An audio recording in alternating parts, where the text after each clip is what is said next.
Assalamu alaikum everybody.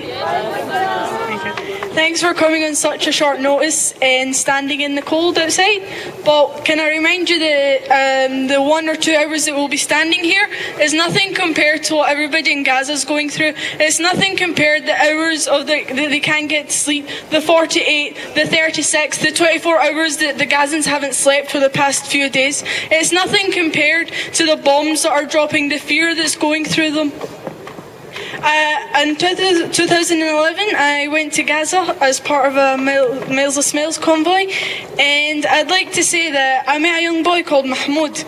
And Mahmoud, he offered me a gift. It was a broken action figure, one of the many your sons will probably have. I said, sorry, I can't take it. I don't have anything to give in return. The boy says, no you do. You came over to Gaza and you have to send the message back to your people.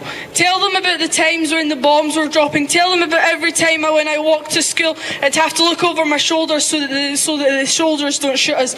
Tell them that I'll never ever forget the look on my mother's eyes when she held her daughter helplessly when she couldn't do anything. Tell her about the time when the soldiers came banging on the doors of the house in the middle of the night to drag my father away, and ever since then he'd never see him.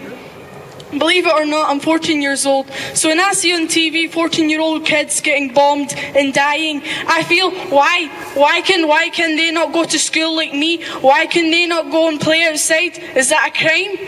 Since when has playing football or going to school become a crime? A couple of hours before we came, 6 boys had been shot while they were playing football. They weren't 14, they weren't 24, they were 8. Each single one of them was 8 years old. What was their crime? It wasn't carrying weapons, it wasn't shooting, it wasn't looking at somebody in the wrong way, it was playing football. Israel shot somebody and bombed them for playing football.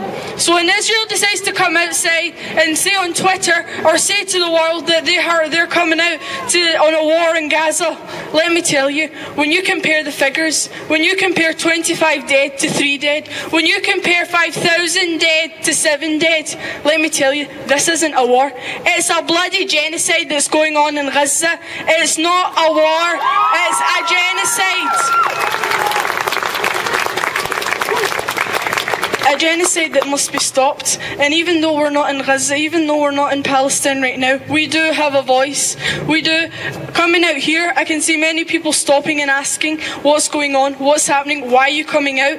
And tomorrow when we march to the Scottish Parliament, when we march in the streets and raise our voices, more people will come, more people are going to ask what's happening, and that is us coming out. We're not going to let people be influenced by the media. We're not going to let them influenced by the corrupt media. When people come out and say, the Gazans are killing us, they can't afford food and drink, never mind weapons and bombs. They can't afford to go to school, never mind weapons and bombs.